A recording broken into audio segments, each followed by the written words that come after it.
To play this game. You remember this one?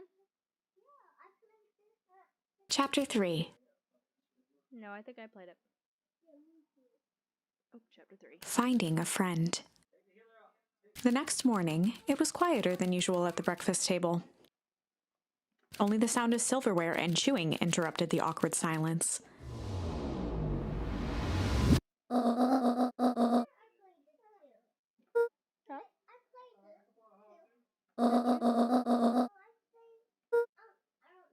We might have played it together. Yeah, I think you helped me. Yeah.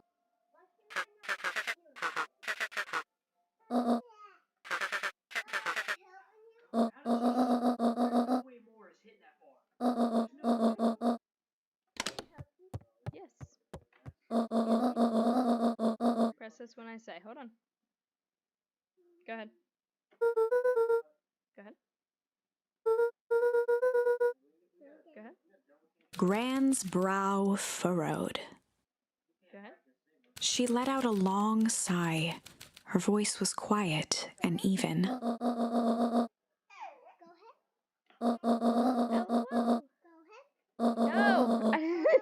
It's okay. Go ahead. There's Go no ahead. fucking way. Come on, man. Go ahead. Fucking tanks. Ooh, she got stew in the icebox. Where? That makes me want some stew. I need to make some beef stew. Go ahead. Me too. I want one. Go ahead. Go ahead. Oh, fucking cunt hair. What? Go ahead. Yes. Uh-huh. Why is he so sad? Go ahead. Because his grandma said he couldn't go out. Just missed him. Why? I don't know. Go ahead. Go ahead. Go ahead. He's almost dead. He's almost dead. Can he go outside? Go ahead. Grandma went outside. Go ahead. Can you walk outside? Yes. I'm going to walk all around the house. Just check things. Where's your mom? Your My grandma. grandmother went on a walk. Can you go on a walk? No, but I can go walking around the house. She said don't leave. Why? Did you know where to go? And you know what? Shh. She said there was stew. I wonder if... You're a lucky dynamite. Where's this dude? I don't know. I think it's in that. No. A faint electronic sound floated in the air. Here we Did you go. find it? I think so. Upstairs. Go upstairs. Gotta go upstairs.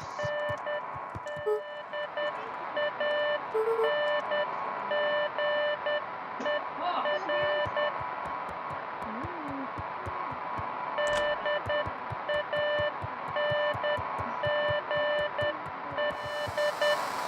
What's up? Press it. I think it's more steady. What? It's really loud. Press it. There's no way she just hit me, bro. Don't worry about it. How do you walk? Oh, hold on. Okay. Uh-oh. What's in there? Somebody knocking on the door. I don't think I really want to answer it, but I reckon I got no choice. Okay, it's just her. Press it. Who's that? Roxy. Her, your, Go ahead. is that your mom? Is her your friend? No. Press it. And who her is? Press it. That is Rolo's sister. Oh, why do you talk to her then? She's trying to find Rolo. Go ahead. Okay. Go ahead. Take his ass. Uh-oh. Take his ass out. Take his ass out. Rolo didn't go home last night. Who? The little cat. Quick one's off the bed. Quick one's off the bed. Give me. Press it. The fat cat. Okay. Oh, he got me. Get it, teammate. A pit formed in Luca's stomach. She's being fucking stupid. What kind of shit was that? I swear. What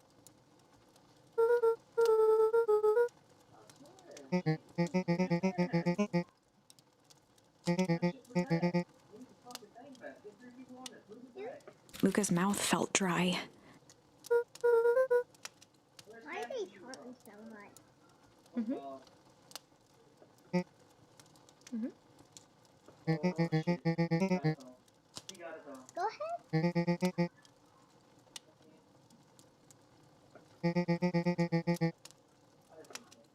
Luca could feel his heart. Sorry. It's okay. Gotta go check the library for Rolo. Where's lock? Where's the... I don't know actually. You can't lock her said. This way? Your mom Oh, you know what? That's The a good road point. leading to Beacon Pines was long and a sort of natural barrier for the impatient. I forgot about that. I'm so glad you pointed that out. Well, they said I gotta go to the library to look for him, so I really don't have a choice, I don't think. I'll be back before Grandma knows, huh?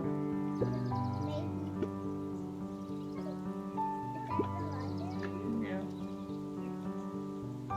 Huh? No. No, I'm not. I'm talking to Shiloh. I'm not reading the whole damn story. Can y'all hear? Wait, can y'all hear the story when it reads it though? Oh, it's a good story. You guys should get into it. I'm playing my game. I don't really want to hear you say, "Go, teammate, go!" Asshole. No. I went with a story thing. No, Saturday I'm gonna go ahead and move those other 3 guys in.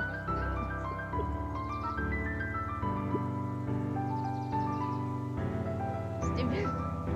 I don't know if I did it right or not though, because the one guy looked like he wanted to leave real fast with the other guy moved in.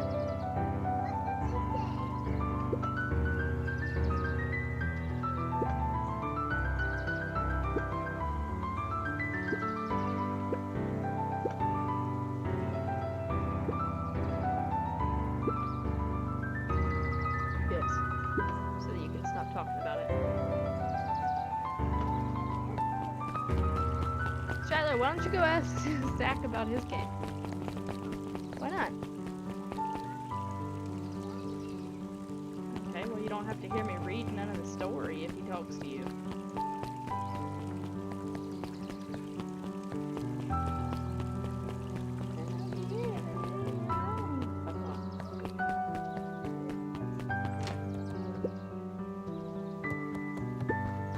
Kato volunteered at the library during the summers. He wasn't very social, so he'd dedicate each summer to becoming an expert in a single subject, making him a reliable source of very particular knowledge. If you were to ask Kato something he didn't know, he'd escape into the dusty old bookshelves and return with just the right thing. Kato was lost in his reading. Luca crooked his neck to see the title, Introduction to Melitology. Hey, do y'all need a dresser? Yeah. So, maybe they didn't get a dresser.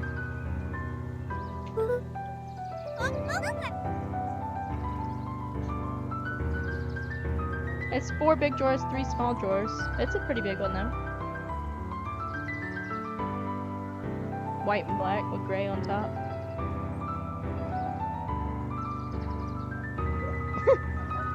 He gestured to the shelves.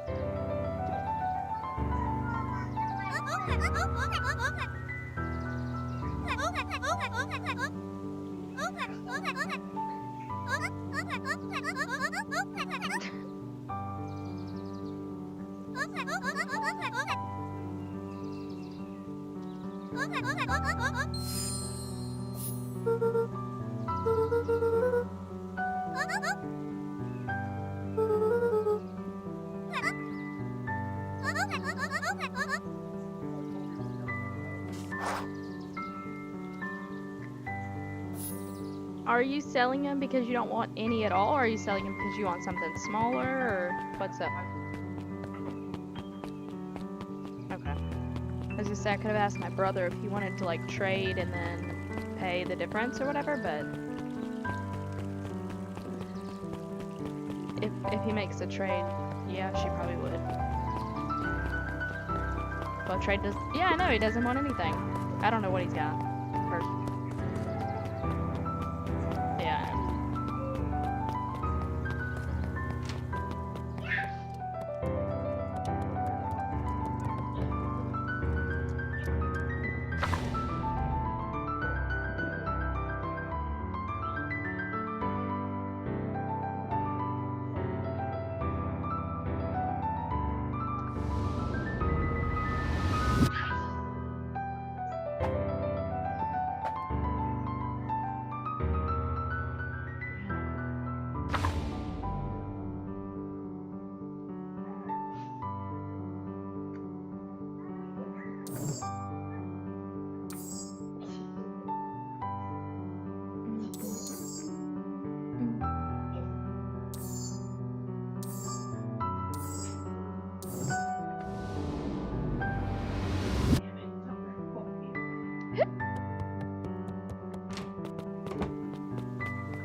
Oh, excuse me.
What's up, baby? Sure.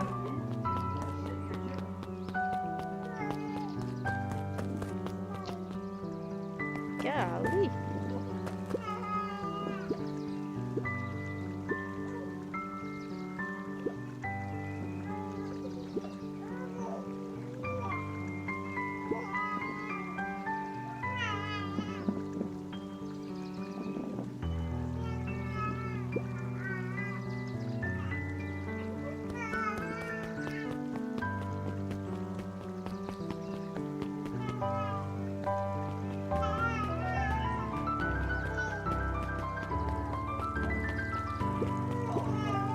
What's up, baby? No.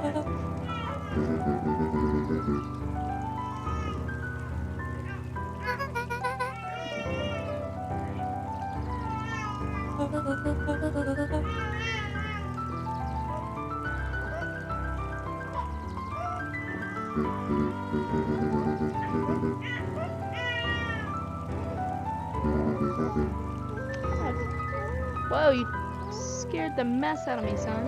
What? Yeah, you can have that. No, go get the soft one. Huh?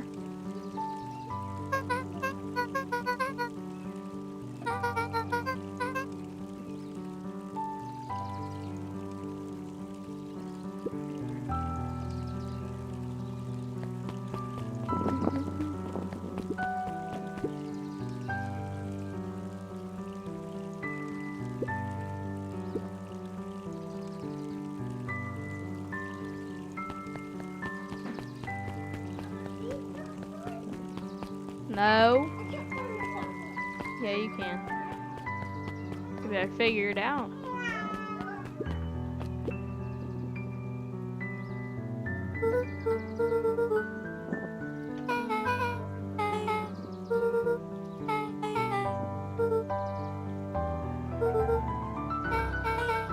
Beck's family moved often, giving her little time to establish any real connection. She would tell you she prefers it that way.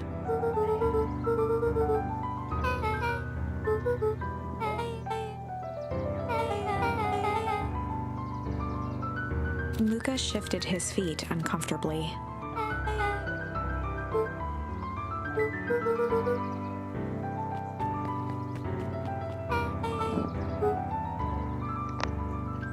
Beck pulled a coin from her pocket.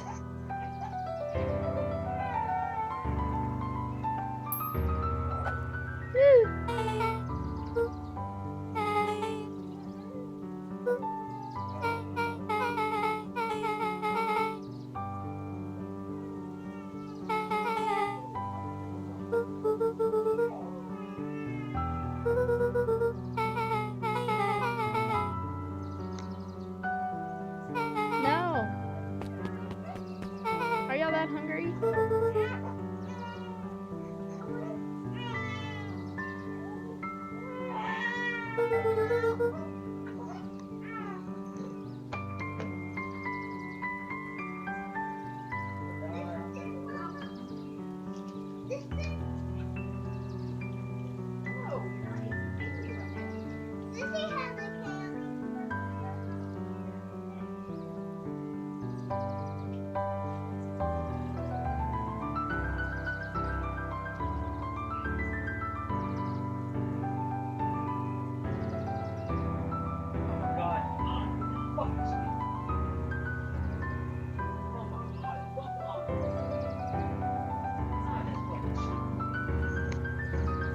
Anna or Elsa?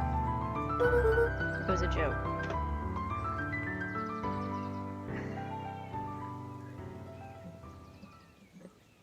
Girl mom.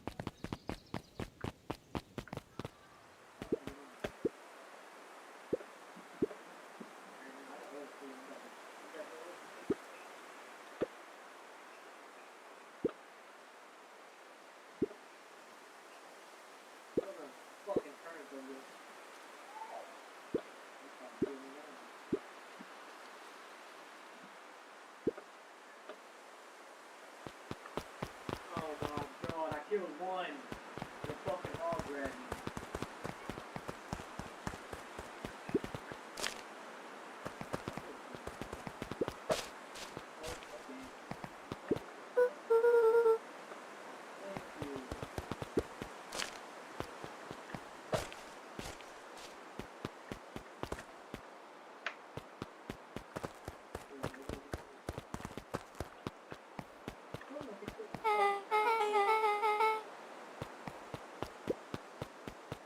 Thank God for this cat.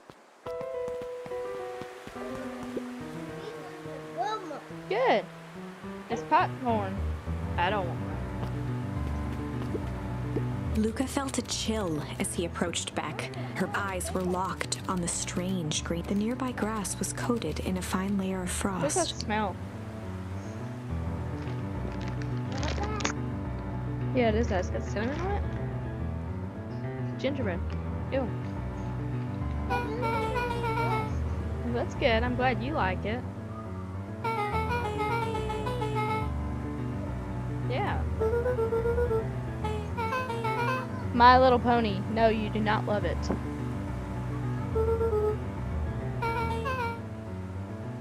Luca watched as Beck dipped a broken tree branch into the You good. watch Beck's something eyes else, you're not widened watching that. as flowers grew from the first small You don't watch buds, the dinosaur which movie? quickly bloomed into vibrant Bring me that. petals.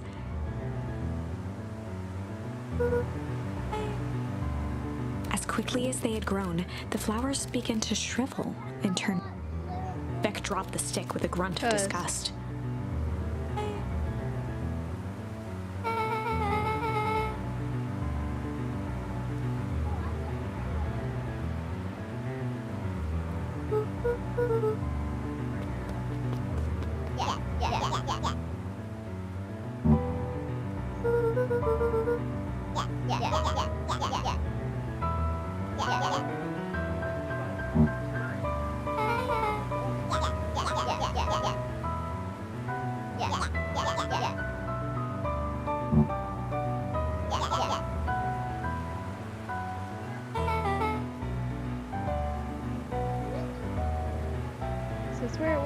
Yeah, here we go.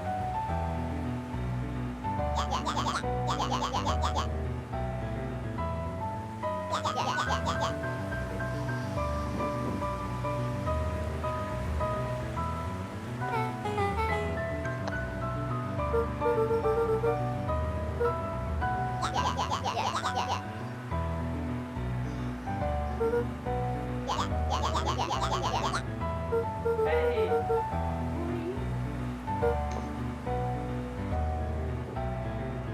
I said he could have some popcorn. All I did was ask him if he could eat. Does he already eat? Okay. Because he looked scared as all get out.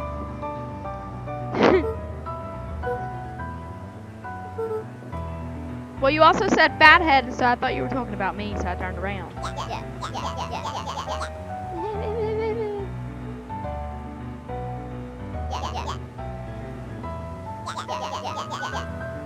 You said fathead, I turned around.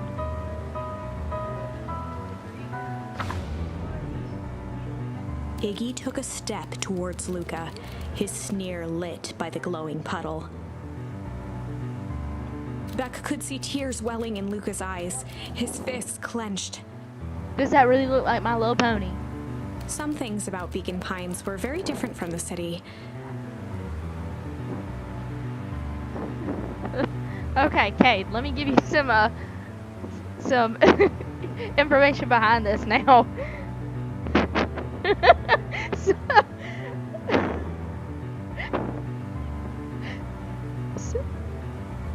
so he's wearing a dinosaur shirt, and he kept messing with his sleeve. He was pulling it down, putting it in his mouth, everything else. I said, listen, boy, you pull that sleeve down again, I'ma spank you, and I'ma put you in a daggum dress, because I'ma throw all your clothes out if you keep messing with him like that.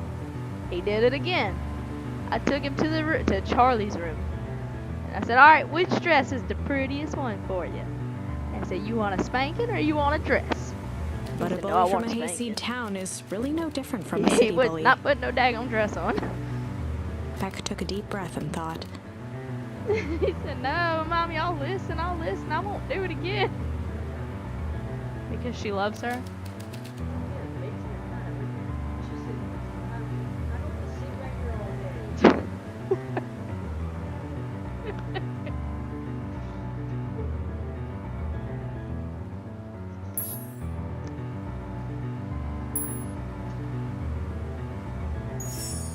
well, time to bust out the strange.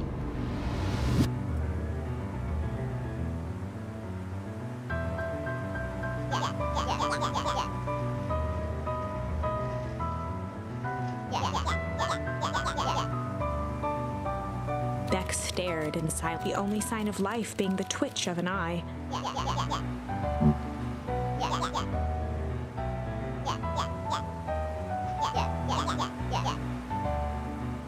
At the sight of Iggy taunting Beck, something in Luca snapped. Iggy's smirk shifted to a look of shock as Luca launched himself into his... Iggy's clothes were drenched in the glowing ooze. Iggy's voice began to slur as he struggled to get up.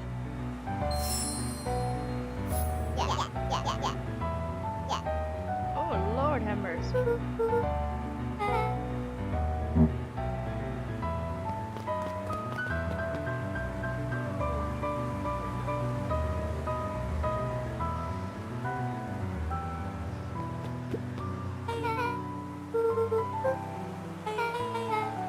The person at the warehouse, this strange ooze and what it did to Iggy. Was Rollo caught up in all of this?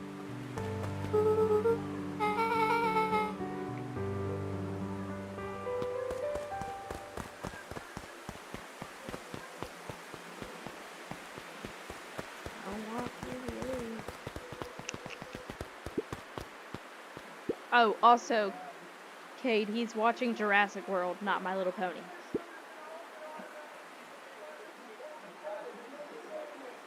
Yes.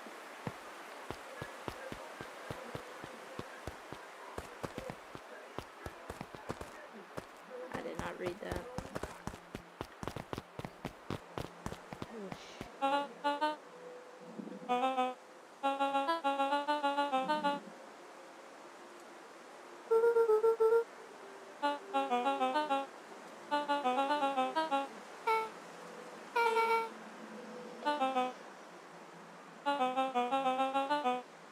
Shiloh, what is this?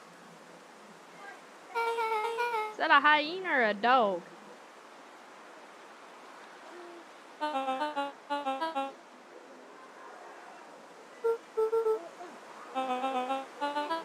kind of wolf. You think it's a wolf? I think so. Oh, Lord.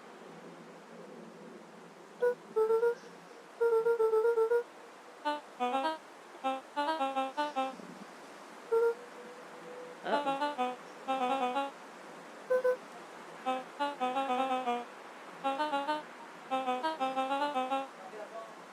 Beck glanced toward Luca.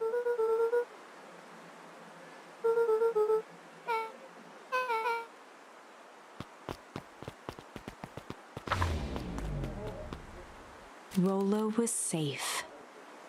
A wave of relief washed over Luca, which was quickly replaced by a sense of dread. Gran is going to kill me. If he hurried, he might just make it home before sundown. Chapter 4, Our Harvest Awaits. Luca took a deep breath and gingerly opened the door, steeling himself for Gran's.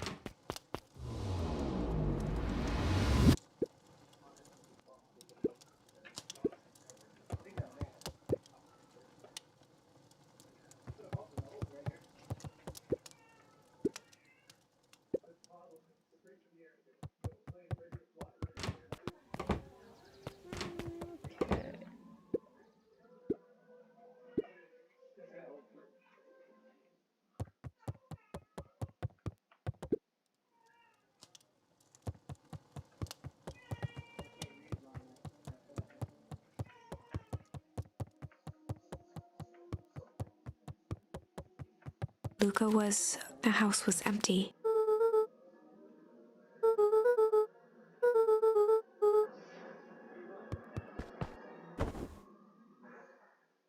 Luca was sitting by the pond, listening to small waves lap against a rock. His father sat in a folding chair in front of him.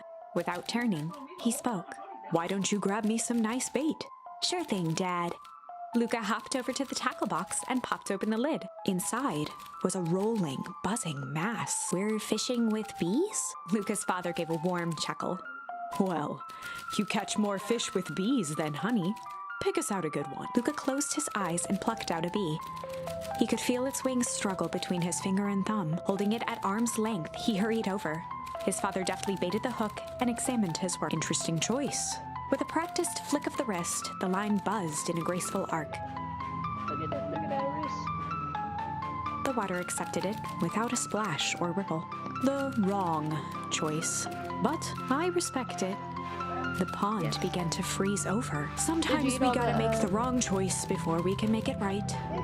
Popcorn.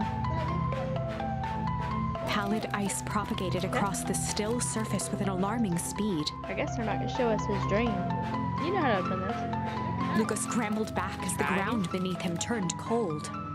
"Dad, I don't understand." "Sorry, kiddo. Understanding isn't always part of the deal." The relentless ice shot through the fishing line toward his father. "Dad, look out!" His father casually wound the reel.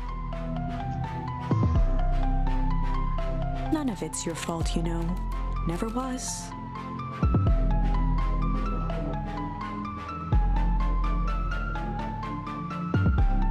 I forgot about that big ugly thing. "Dad, we have to go."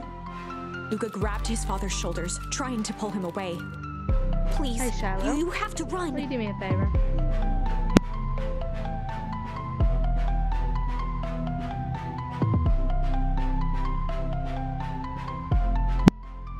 The ice crackled as it spread across his father's hands. That's the thing about fishing, Luca. His chest began to crystallize. You toss your hook in, and you never know what you're gonna pull out. A shock of searing cold ran up Luca's arms. He gave one last desperate tug. The chair tipped Will you do backwards me a in a single favor? frozen mass. Will you wheel her in here? Thank you. Luca tried to stop the momentum, but it was too late. He watched the icy form of his father slam into the hard ground, shattering into 1,000 pieces that crowded around his feet. "Dad, I don't understand.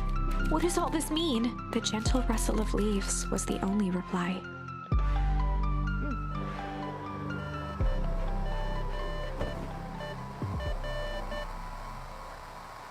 Luca's eyes struggled to focus on the walkie-talkie.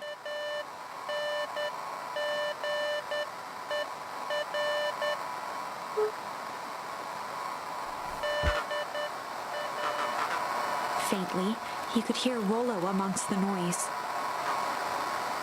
What?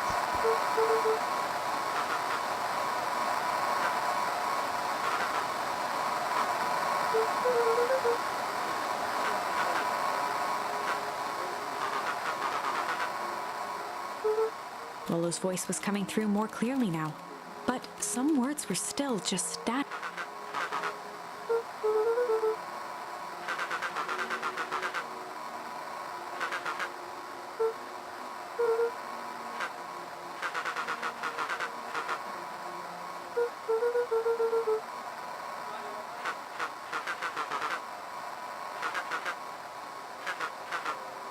The signal went silent. Luca held still, waiting for a response, his pounding heartbeat marking the passage of time. You did good. That's okay. That's good, right? Yes. Rollo's voice began to You ran your fade. toe over? It's okay.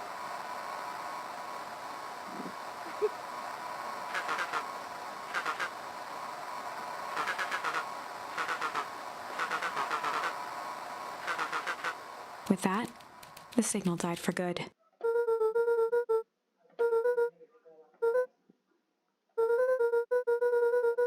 Peekaboo. Oh, I trapped them both. I trapped one of the Doofus on the left track. Peekaboo.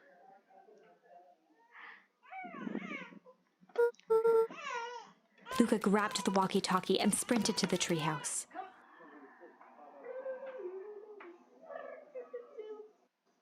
Whatever you do, don't watch a scary movie, okay?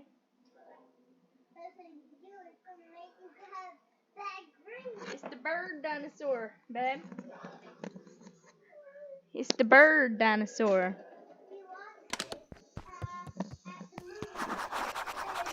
He remembers. He said you cried.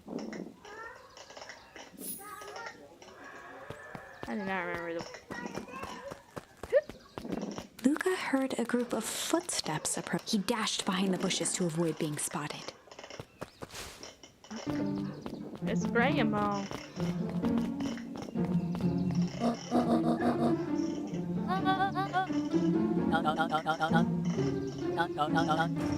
Mr. Tolliver paused, shifting his eyes to one side.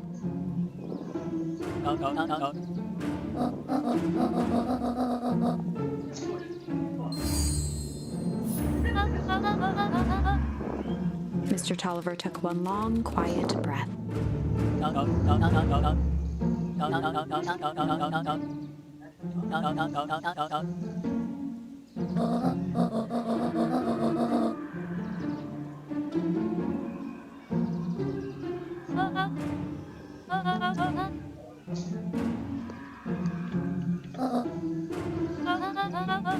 Hey, Cade. You ever seen a baby with no teeth try to eat a pork chop? That. Yes. And like looked mad at it too.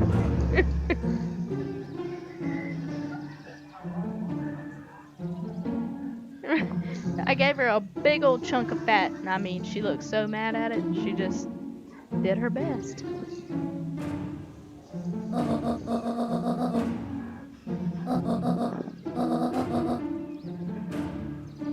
What do you get?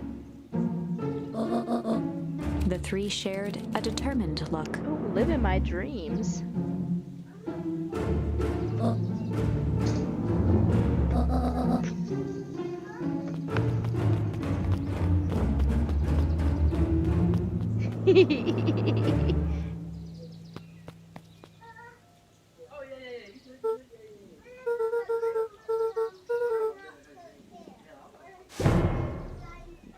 Okay, baby.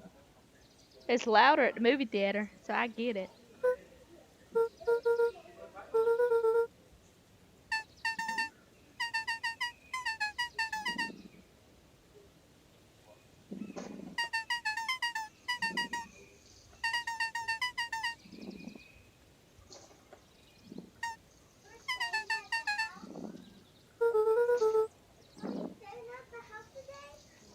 can't hear you, buddy.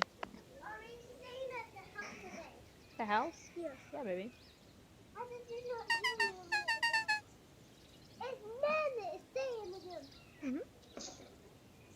You must oh. Not going in. Not going all the way down.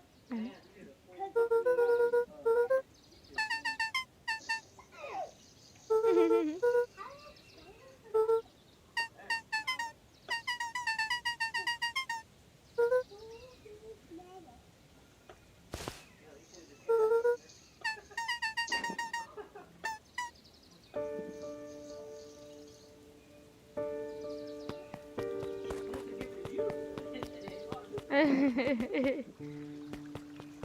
What the hell is your problem? What? What is what? Why?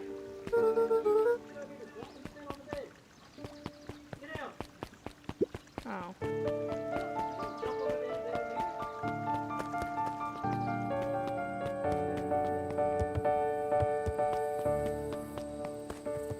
Speaking of new cars, babe, tell them about my mama. Talking about she was wanting to. Well, she wanted Toyota 4Runner, right?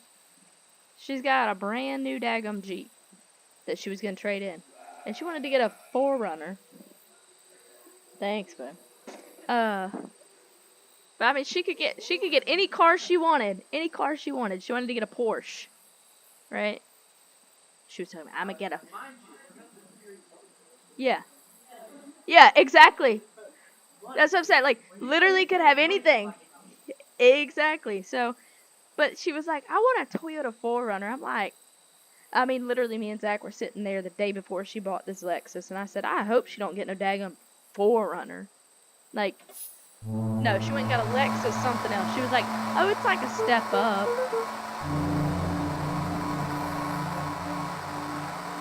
Exactly. I was like,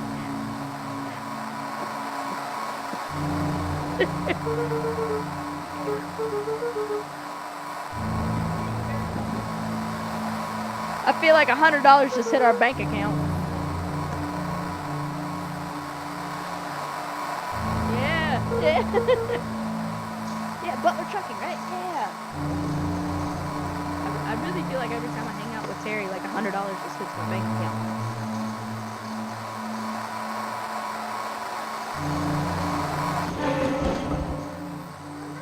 Yeah. Where's money? In the bank. Luca could In only someone's see bank, a not ours. cloaked shape behind the rocket. What up?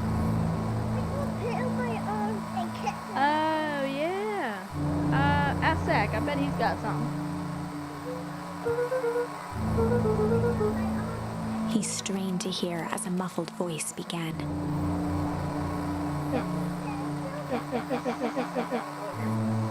Fear gripped Luca's throat. You got it? Oh, try again. Luca stared at the ground for a moment, trying to place the dampened voice. The figure shifted There slowly we from go, behind the boy. rocket, revealing itself to Show Luca. Zach.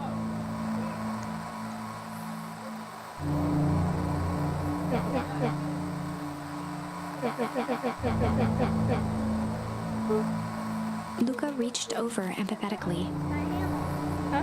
Go show him when he's done, and okay? his tone jolted Oh, to did you see dejected it? anger. I can't even do it.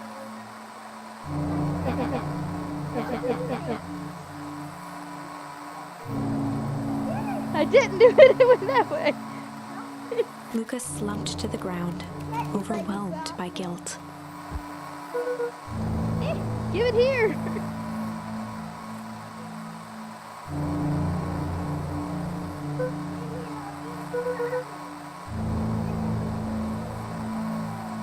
I mean, I see what you're doing. I just can't do it. See if Zach can do it. Bless you. See if Zach can do it.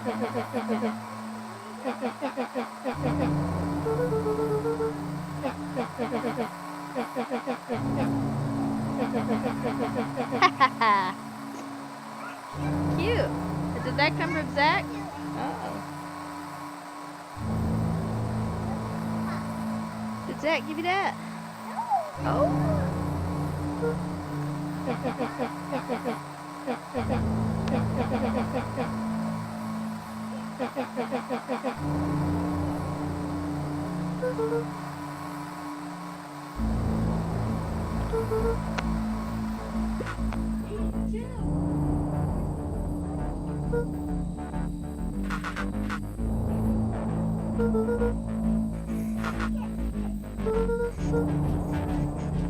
Good, we only got one kid then.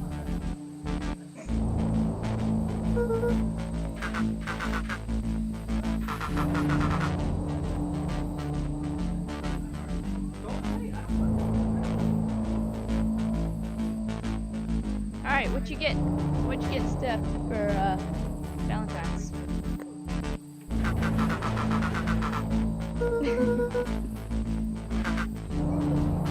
Zach!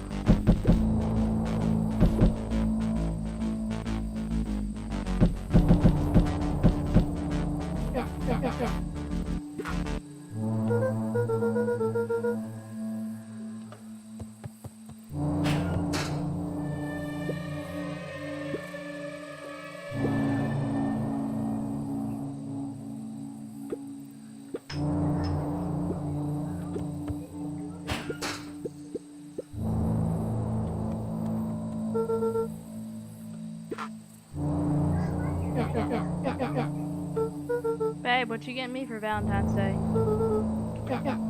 What?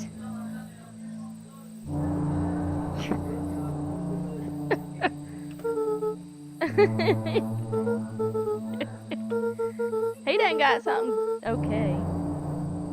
Not like that. I meant like I bought him items from the store.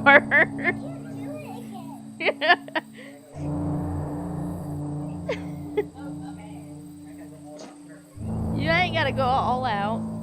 Well, let's talk about what. No, let's talk about what the 4-year-old wants to buy his girlfriend.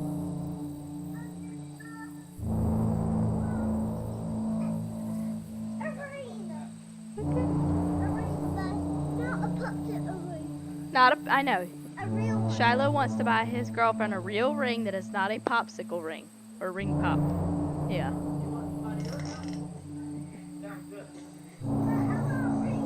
a real ring for my girlfriend.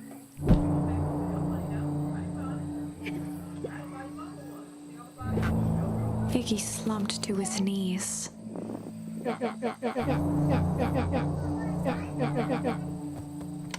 Luca grabbed the walkie-talkie and headed for the window. Luca and Iggy climbed up the back of the treehouse to its roof, where Rollo had constructed his That's right, boy. mission control I'm defense raising a cannon. romantic over here.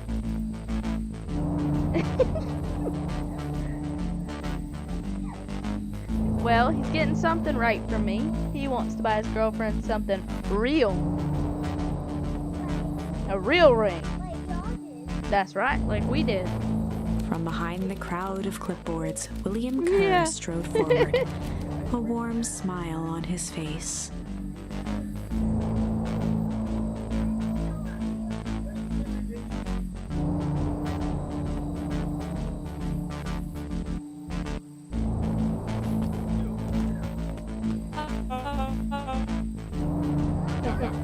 Yeah, baby.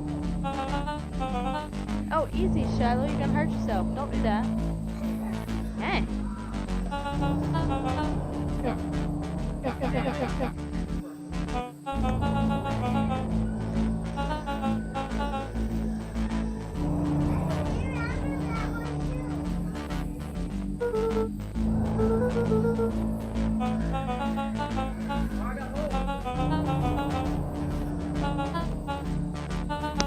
You gotta get something nice.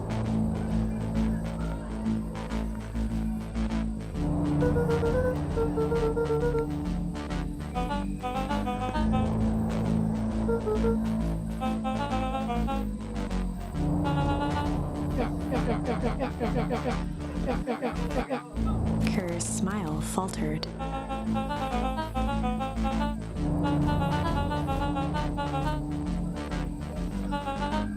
Luca's grip tightened on the MCDC.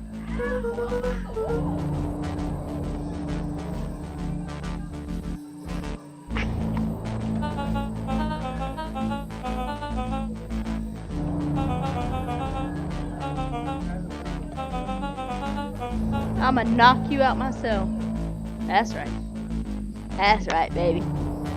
Tell him.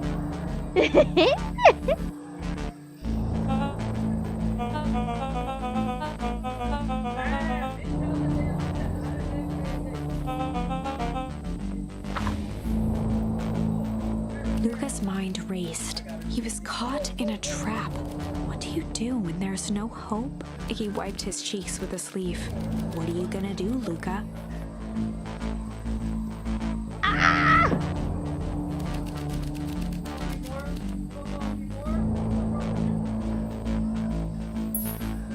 That's right. Luca drew himself up and decided to take the only option they had left. I know not. I know not.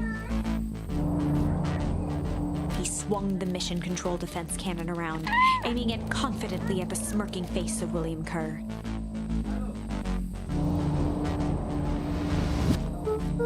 Luca summoned his most insolent demeanor.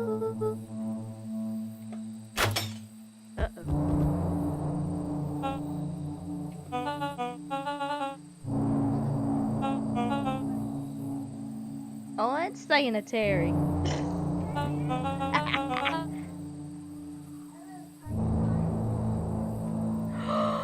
What is it? I scared that baby. Come on now. Kerr No, turned his fun back little- on the two boys. This thing. And then just look. I am live.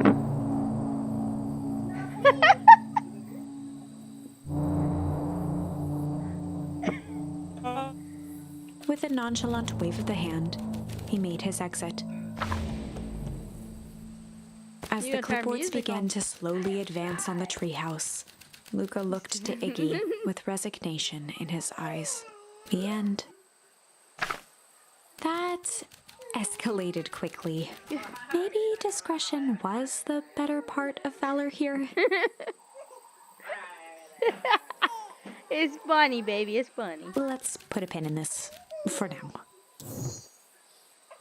Fight! Yeah.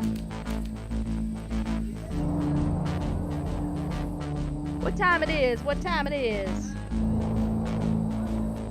Not time to cook yet. Alright, alright.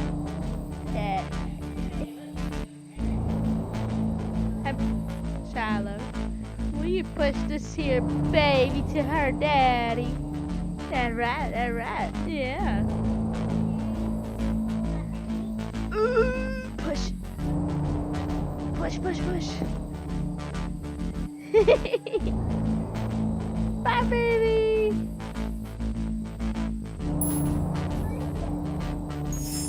Luca drew himself up and decided to take the only option Oh, I they got had spot. left. Fight. I know. He swung the mission control defense cannon around, aiming it confidently at the smirking face of William. Keep going, son. Come on now. Luca Okay, but I summoned just his did most this.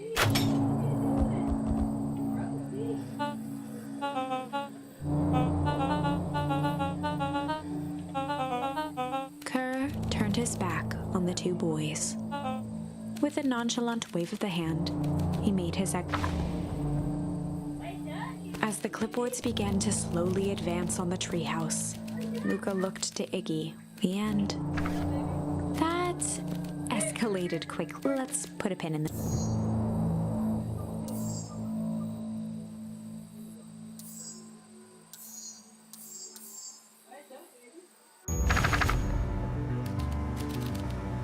Ooh, I got to back this book way the hell up. Well, time to bust out the tickles. Joysticks? Why don't you just get both? Why are you doing it if and or? Good idea. Beck lunged forward and began to tickle under Tish's arms. I'll find something you want.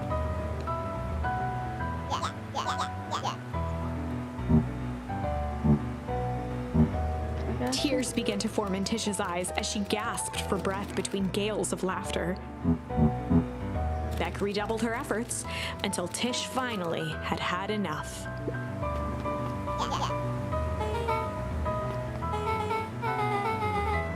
Iggy's eyes darted around, a realization dawning on his face that he was now outnumbered.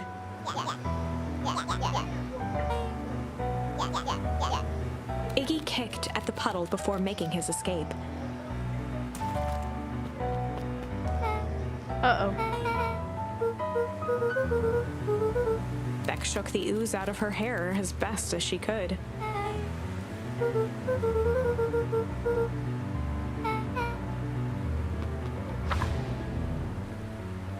Chapter 4: The Best Policy. Luca paused for a moment, catching his breath. He'd only just met Beck, and somehow he already managed to drag her into this mess. Hopefully he could make it up to her. But finding Rollo was his primary concern.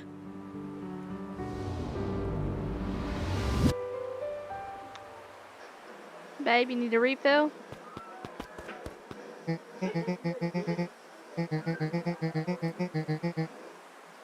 Roxy and Fitz looked drained. It was clear they'd spent all day searching.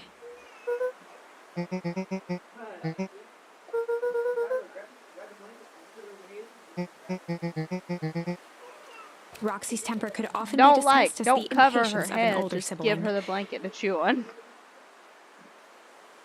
But this was the most intense Luca had ever seen her. Her eyes were wild and unfocused, looking straight through Luca. In a torrent of rambled words and tears, Luca broke down.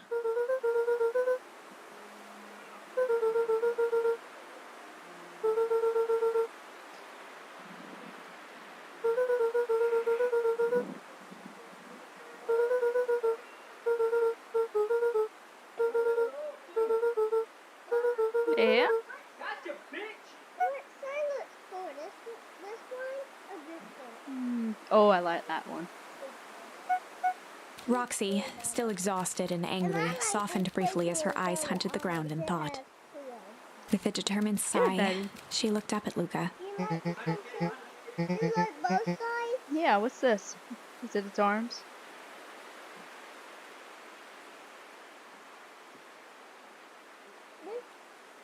This is the one. Roxy drew herself up.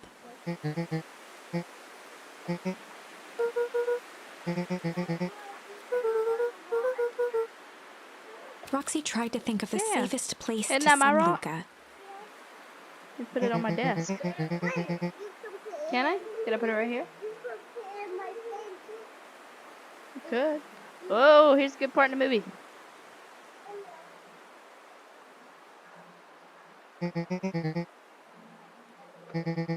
Luca wiped his cheeks and gave a quick nod.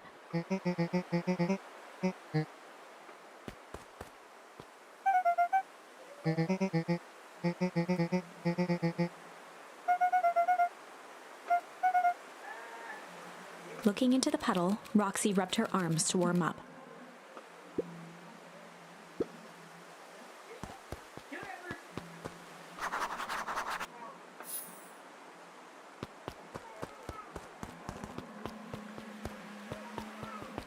Mr. Nuncree jumped with a start.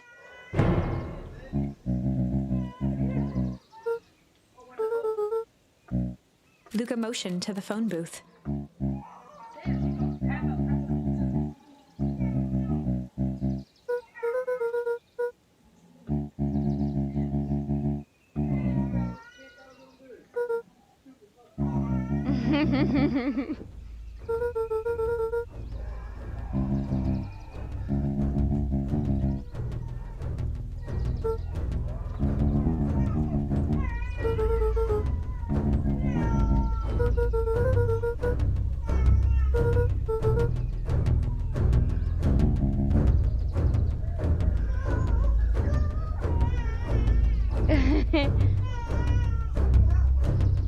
Keep climbing.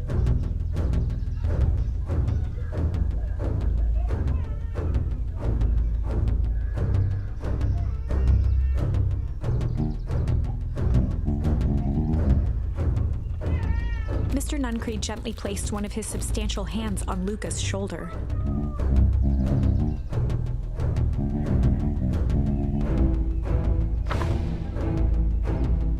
Luca peered up at Mr. Nuncreed.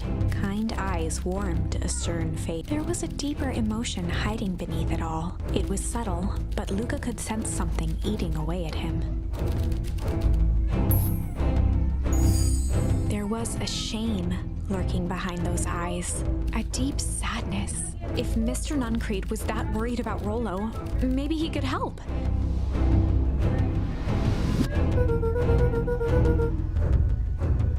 What are you looking for?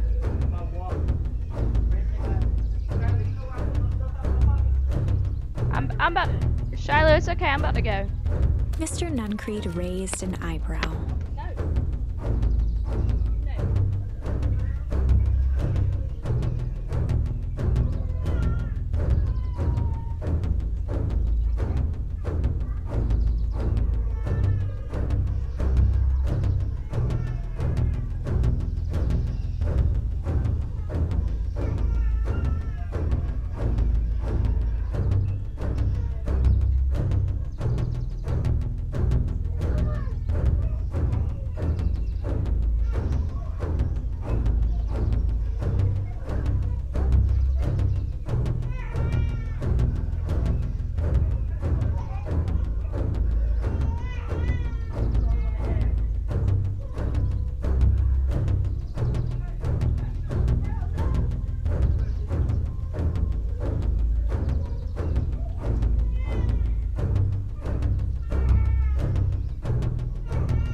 I got the hiccups.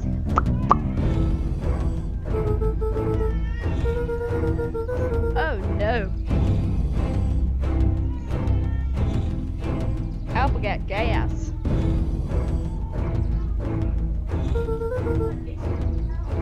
Yeah. I think.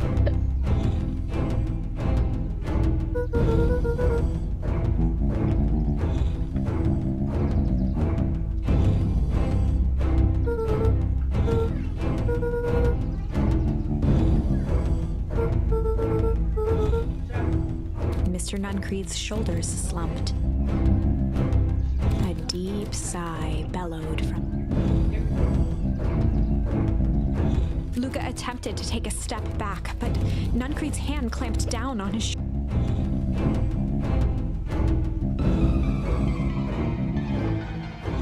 With a firm shove, Nuncreed manhandled Luca into the phone booth.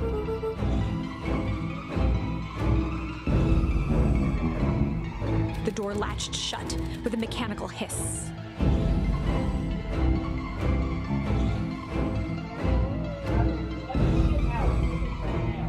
Whoa, it's his. Look, you can look at it. Nobody's allowed to play with it unless it's on that kitchen table right there anyways. So I don't know why it's in here. But... Okay. As Luca pounded the glass, the Okay. floor dropped okay. from under his feet. The inside of the phone booth was now a loose capsule plummeting at gravity's whim. Luca winced and pressed his hands to the walls.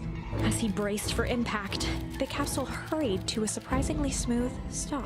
He felt a cold rush of air and opened his eyes. Two large figures in hazmat suits occluded his view. Luca heard the deep, resigned voice of Mr. Nuncreed over. Already? He knows too much. Well, she's teasing The end. Wait. No. This isn't the end. It's over here. Here. Right there. I know there's still much more. Somehow this went wrong. Okay, let's try something else.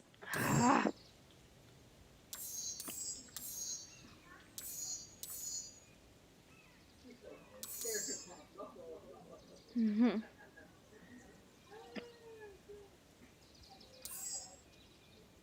I don't know which one. Change, struggle.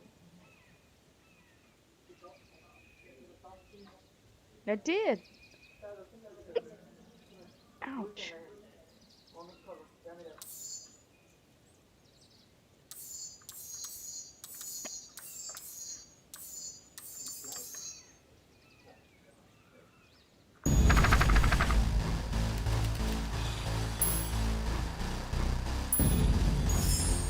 This is a story about struggle. Luca could hear a machine humming somewhere nearby. He felt around wildly, searching for something, anything Watch that the could movie, help. son.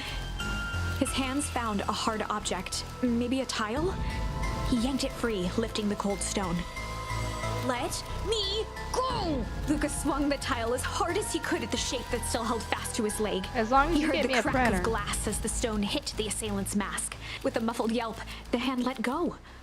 Luca was free and scrambled to the door. He never looked back once on the long run home. Chapter 3. Everything's fine. The next morning, it was quieter than usual Shiloh. at the breakfast table. Quit. Only the sound of silverware and chewing interrupted the awkward silence.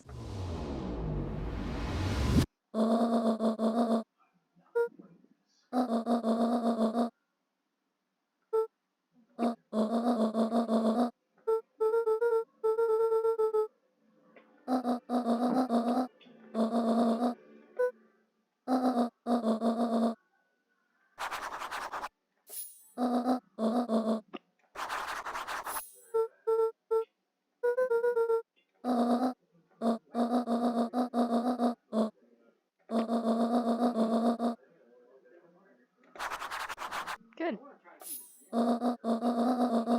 Yeah, I don't blame you.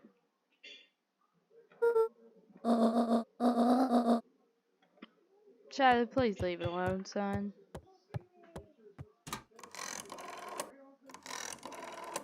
That's what I'm saying. She's got a little wrist.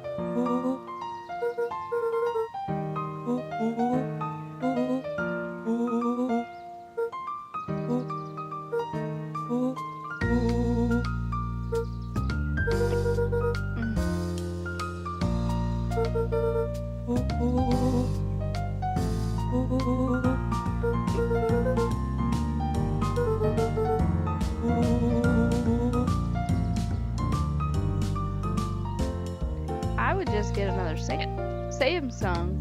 We saw one earlier that was $350 or less.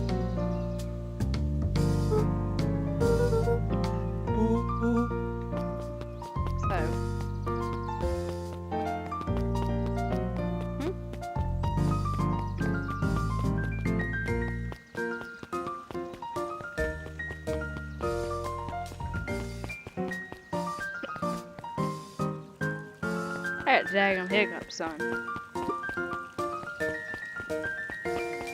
Huh? What's wrong? I ain't heard a word you said.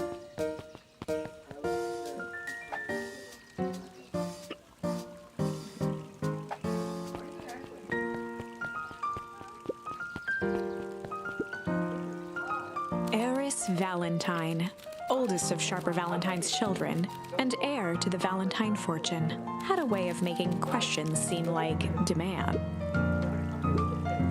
Mr. Wilder had learned to assume that if he was hearing from Eris, it was because she had taken issue with something he had put in the paper.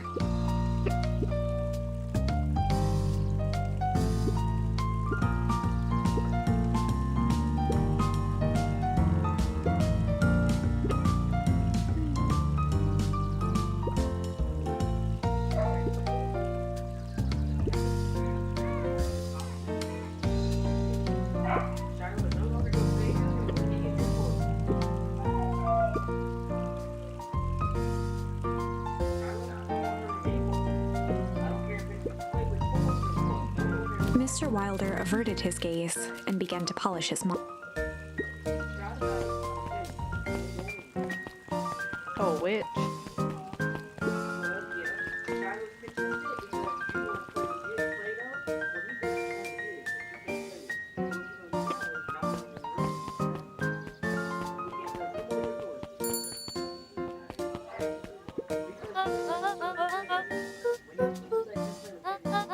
She leaned forward and pinched Luca's cheek.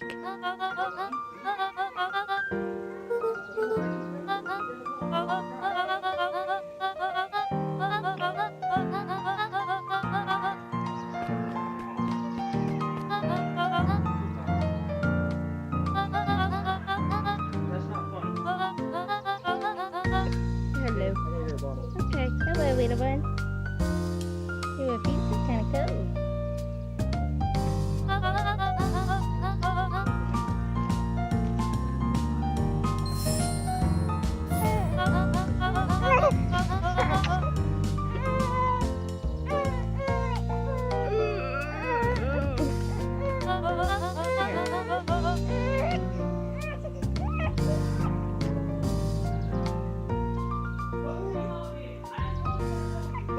Luca shifted the basket uncomfortably. Mrs. Fratelli lifted the cloth and inspected the jam. She carefully lifted out her jars of jam. Oh, yes, ma'am.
Huddled at his counter, Hiram Tolliver was more accurately, Hiram Tolliver was meticulously shining one apple. With a yelp, Mr. Tolliver fumbled the apple, flailing at the air as it fell. He leaned forward and lowered his voice.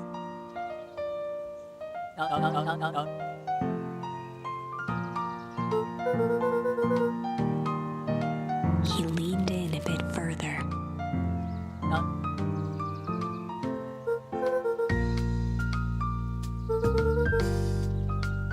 Mr. Tolliver leaned back, speaking loud enough for anyone to hear.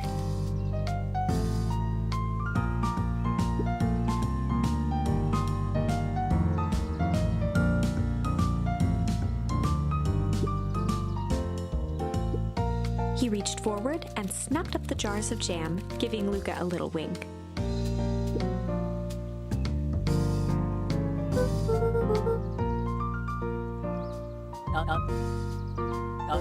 He leaned in for a final whisper.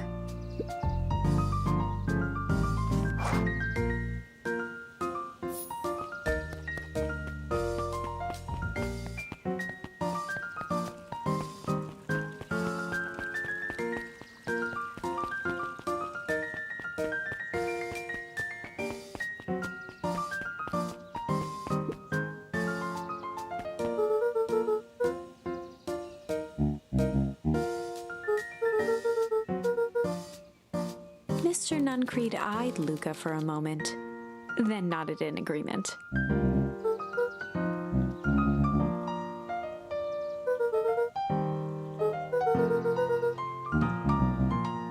Nuncreed snatched the basket from Luca.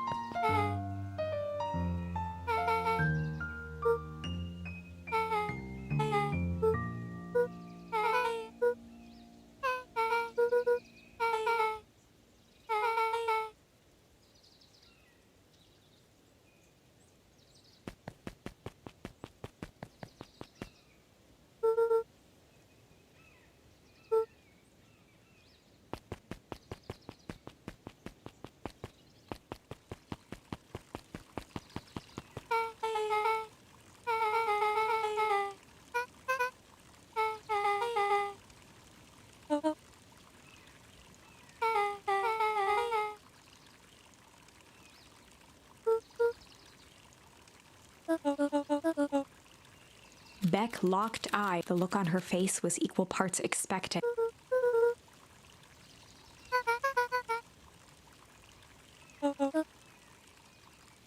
Beck gave Luca a quick nudge.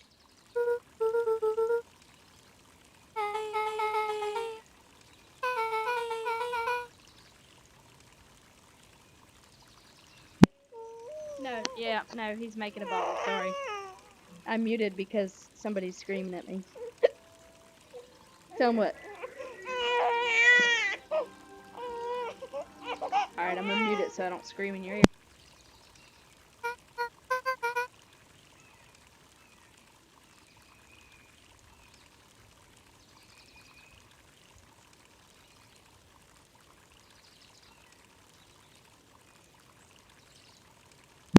Whammy! Hold on.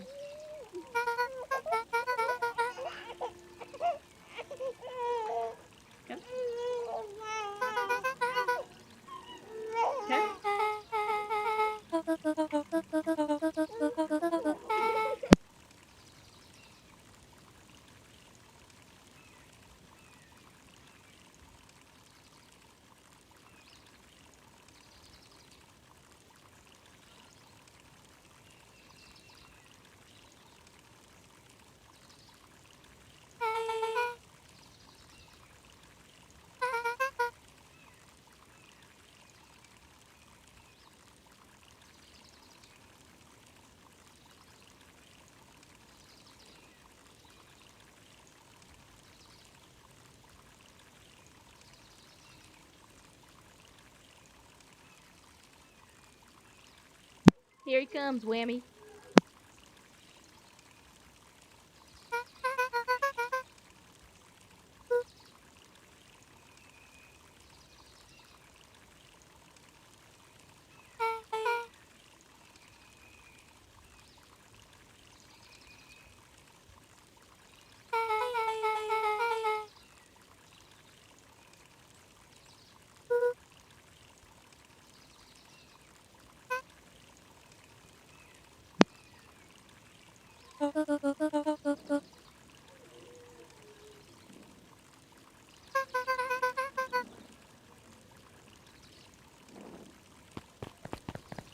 Watch.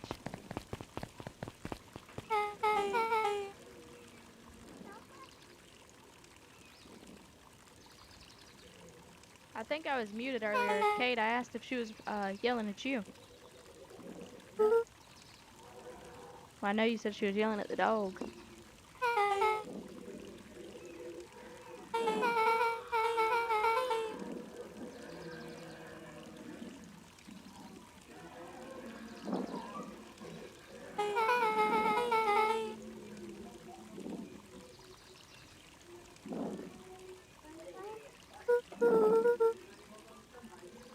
I think you have to start a new call, don't you?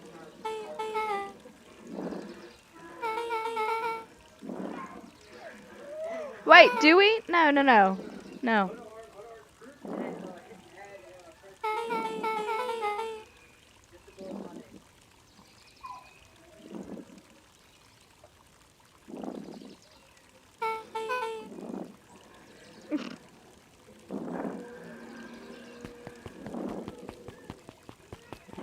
Hey, what does FOPIT mean? No psych. FOP TT. Ah, damn it, Charlie, you're too fast. Oh, my dear Lord, have mercy on my soul.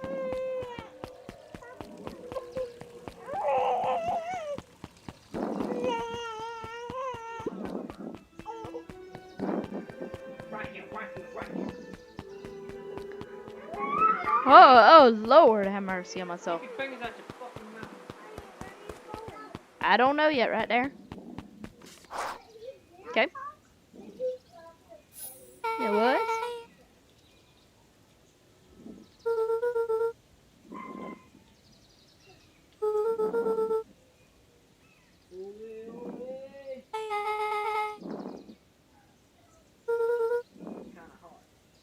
Too hot.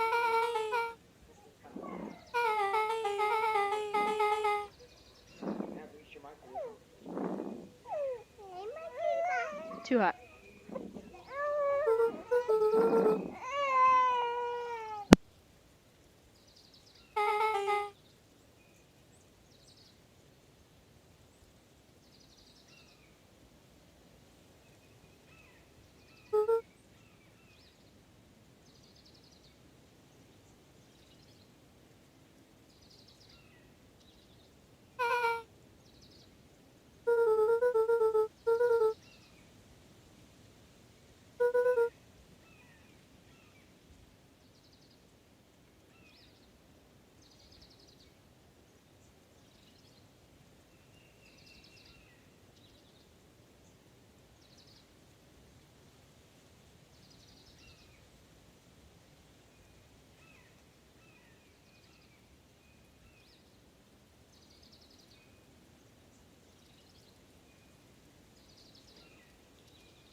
If Steph could hear this, she would be rethinking kids altogether.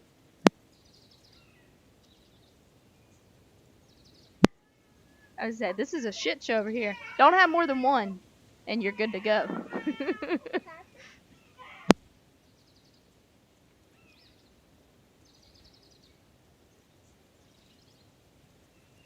Beck took a long breath. I ain't even then gonna gave lie, a firm actually, nod. we're gonna have another one, so. Well, not anytime soon. Not anytime soon. Not anytime soon.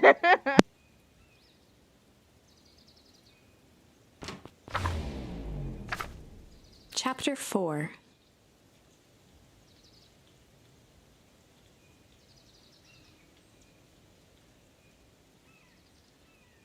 Dinner with the Moodwills. Ilona Moodwill was worried about change. But there was a difference between the controlled world of her plants and this cluttered cottage in a... Almost done! Nellie was a blur of activity, digging through... Dinner went by without much conversation. As she watched Beck and Luca finish up their pizza, Ilona let herself relax into the chair. The things she cared about were still here. Nellie finally had the job of her dreams. Beck was beginning to take root. Ilona's task was simply she could do that.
Luca's eyes were fixed to his plate, pushing a chunk of pineapple around with his finger. Nellie was the one who eventually broke the silence.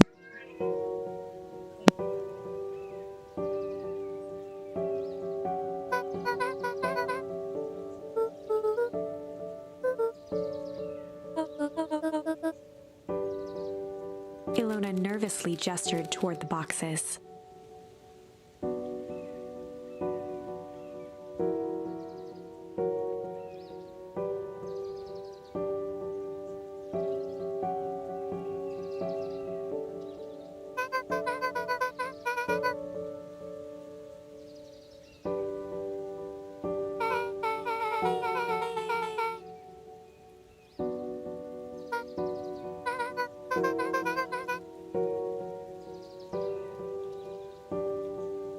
Luca wiped his face with his sleeve.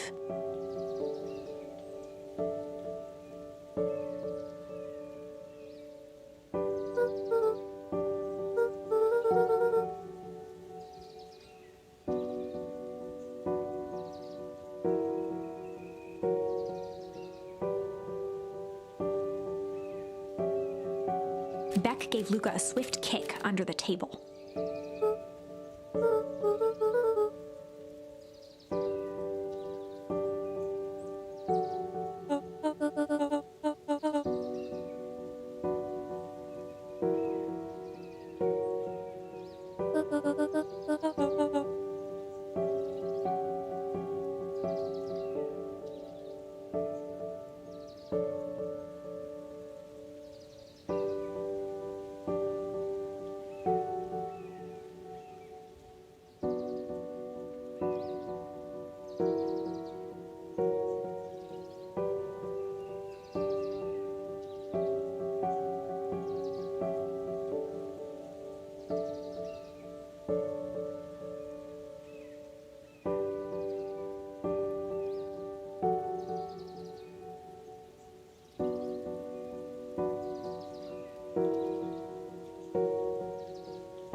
Luca glanced over to Beck. She seemed to be holding her breath.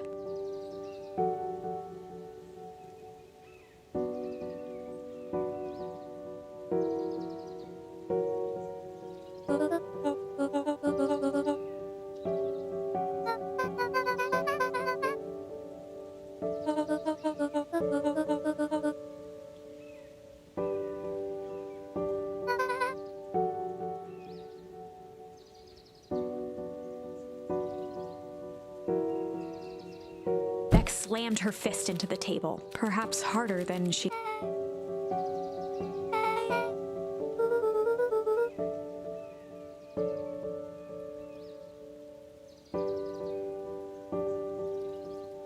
Luca glanced outside to gauge the time. The sky was darker than he expected, filled with...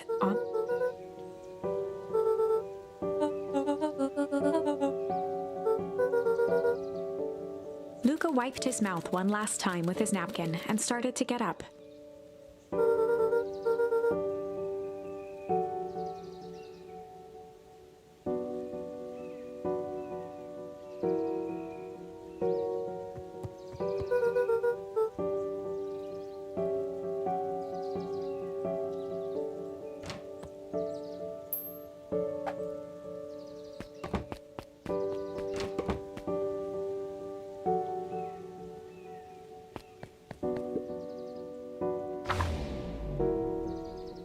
Surprised, Luca turned around.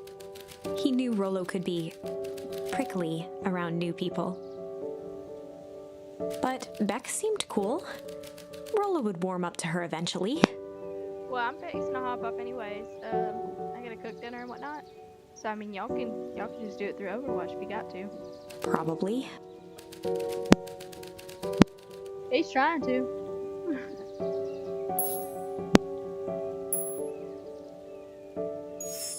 Luca began to respond, but the sky answered for him as the clouds above began to break, revealing patches of star-filled summer night.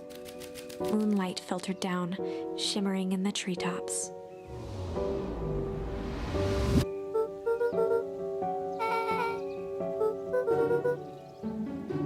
Luca stopped himself mid-sentence.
Luca saw Beck skulking by the gate.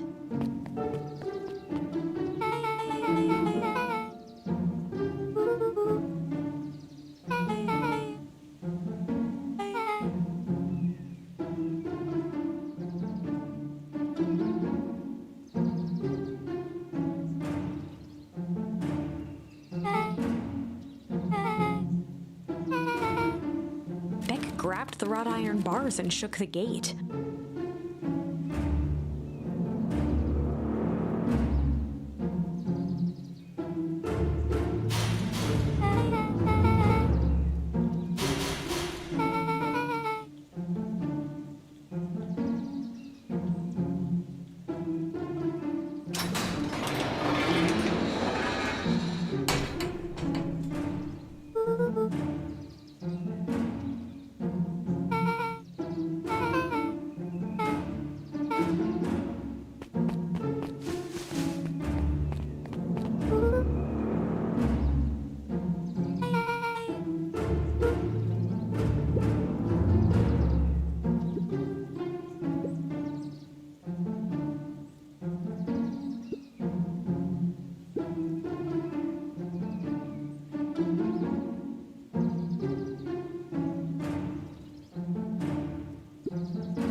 Beck's voice was an excited whisper. No,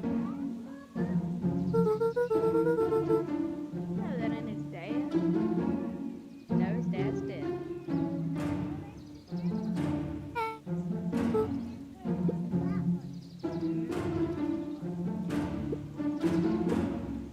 Sorry, you want me to feed her?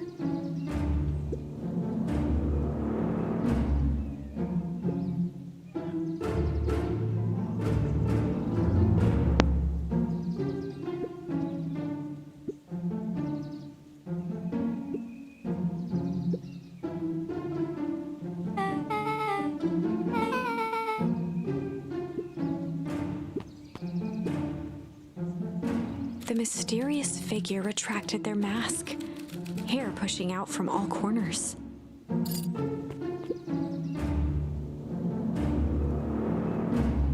A chill ran down Luca's spine. His vision blurred, neck stifled a sharp wince, and Luca looked down to see himself wrenching.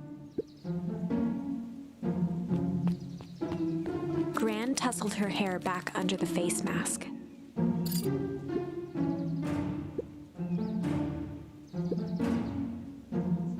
Gran gave Eris a curt nod and disappeared.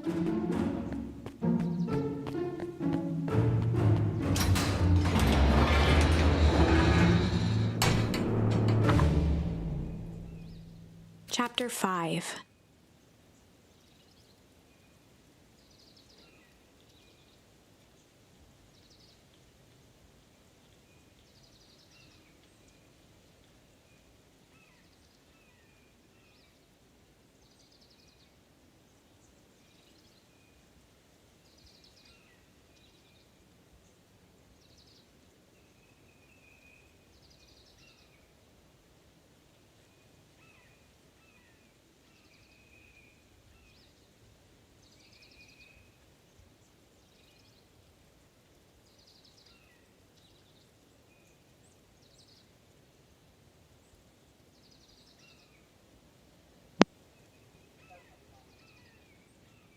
still alive.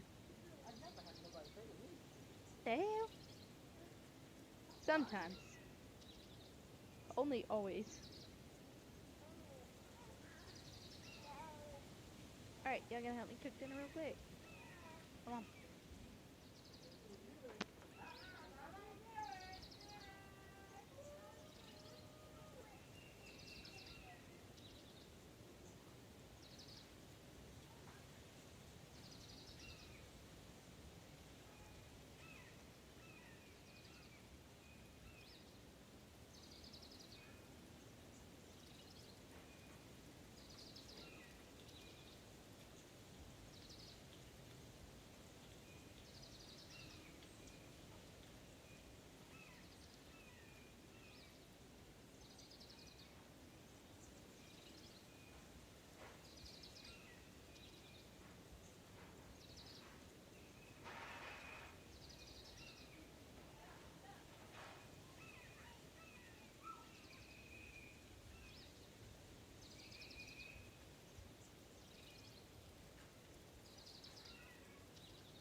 There's nothing to cook right now. What big ears you have! Lucas sat shivering in the bushes, staring at his feet. After checking to make sure the coast was clear, Beck gave him a gentle tug on his sweater.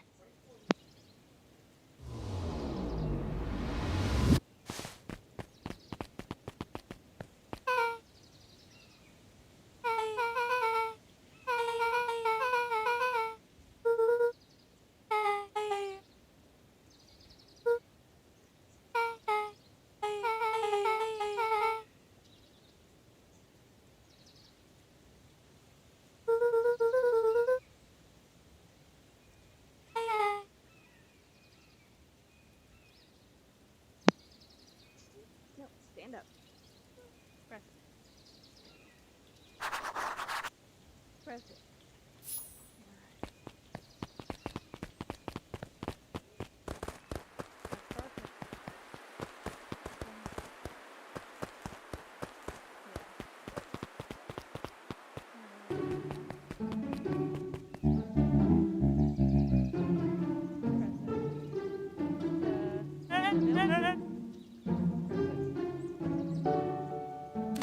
clipboard finished writing with a scratchy flourish and looked up. I'm just gonna play until.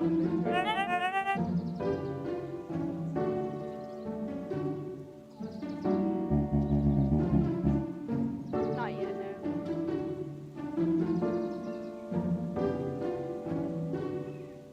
Mr. Nuncreed, arms crossed over his paunch, gave an exhausted sigh.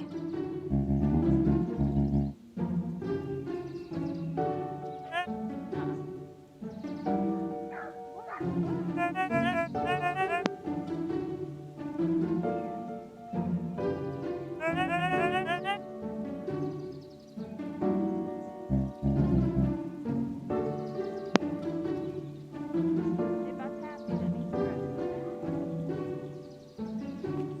press. He snatched the pad and scribbled his name so hard the pen nearly snapped.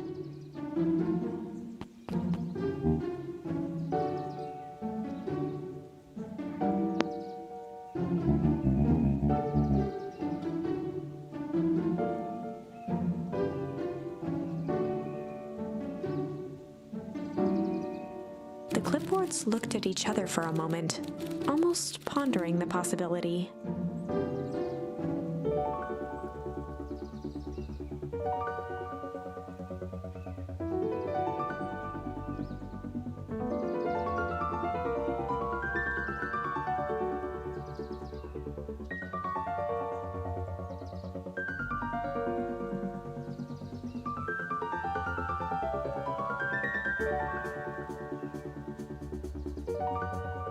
Then broke into laughter as they walked away.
Rollo waggled his head with pride.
Luca sucked in a long breath.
Rollo let out a low whistle.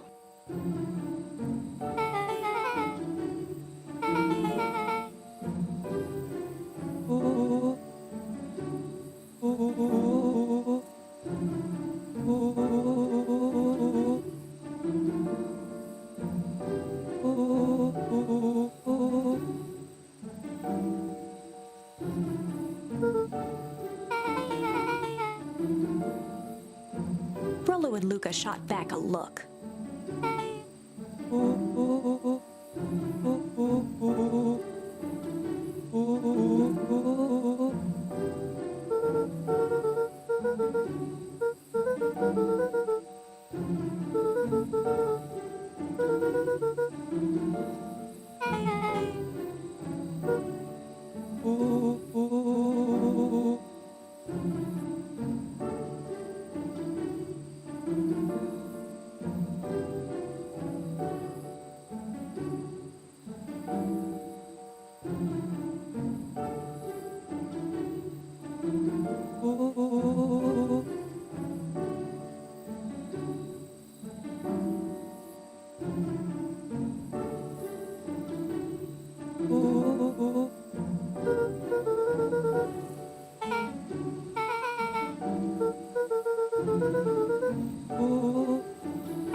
Luca gazed out the window.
Chapter 6.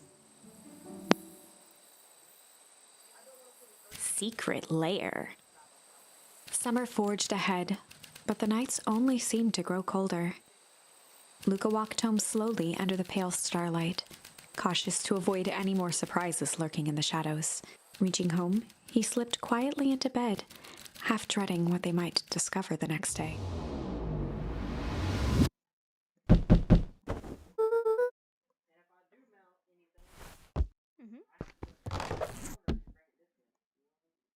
Yeah.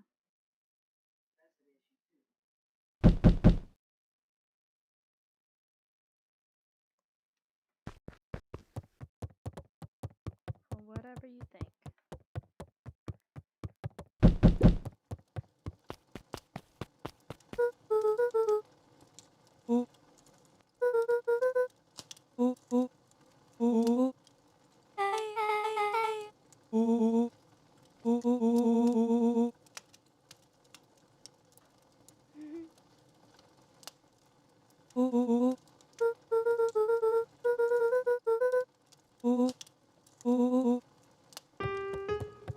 Luca and Beck rolled their eyes as Rollo strutted across the room.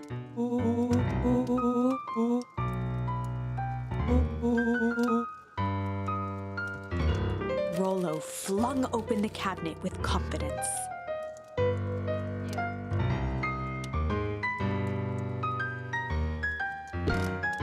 He coughed as a veil of dust hit his face.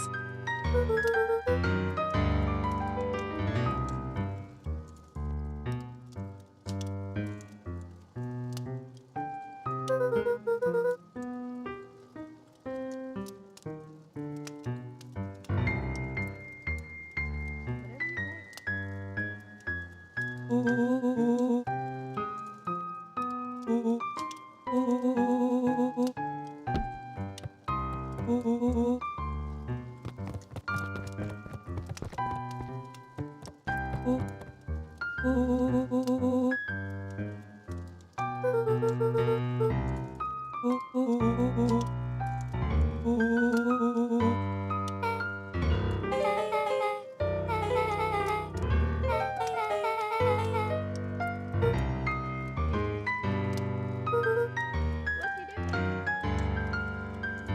What is he doing? Can you tell me?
I think he's already off the phone.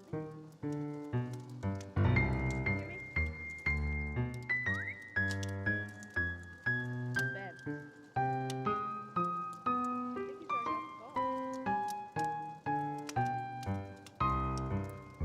What the fuck? Oh, it's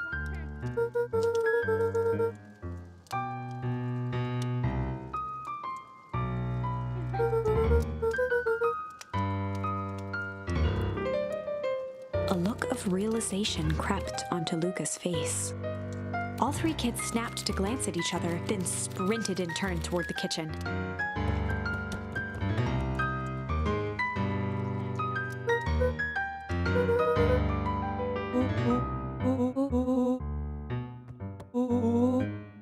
Before he could finish, Luca scrambled up Rollo's back.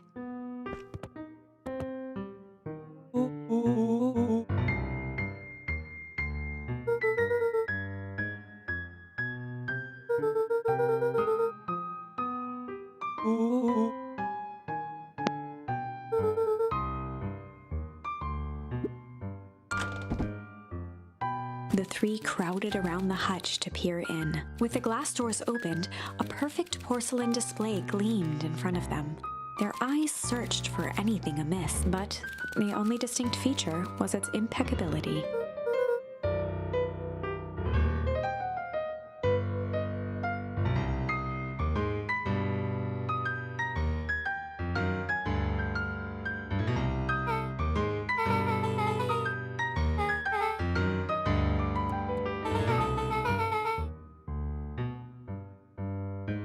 As Beck pulled on one of the teacups, it slanted forward with a hollow click. The entire hutch began to rustle and slide under its own power.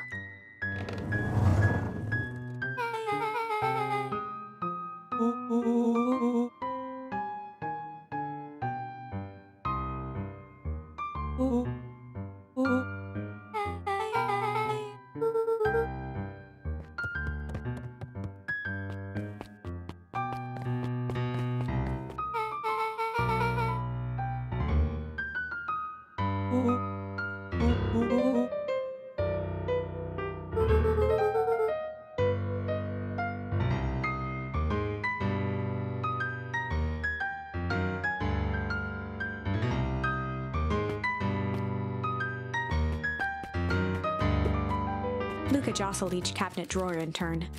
Only one was unlocked. He fingered through the filing cabinet, pausing at a bulging folder labeled Walter.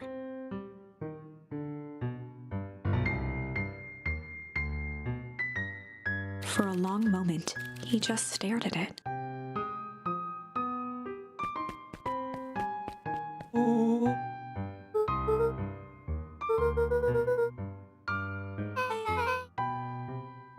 Luca nodded and caressed the label with his...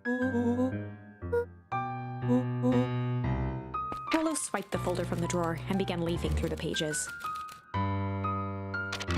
He whistled to himself, barely looking at the text.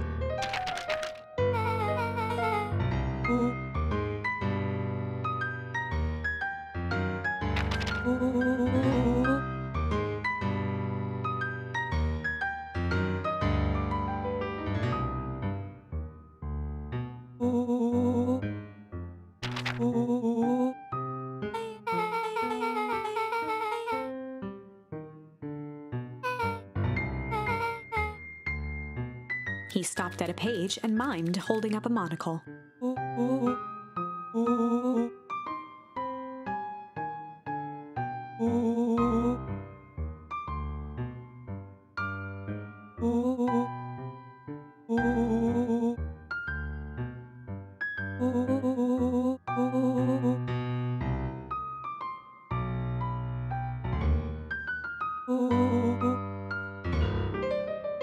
Rollo looked up with heightened surprise.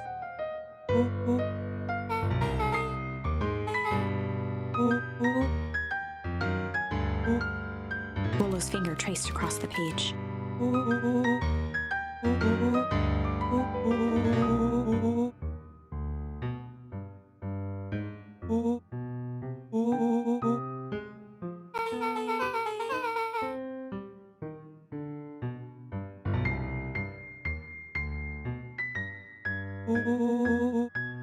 Rollo scanned through several more pages.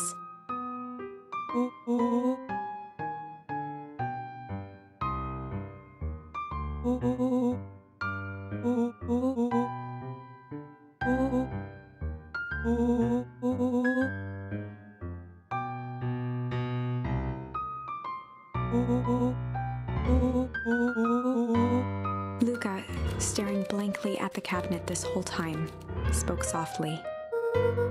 Rollo rustled the folder, trying to loose more pages. Luca frantically shoved the remaining cabinet folders, trying to find another labeled Walter.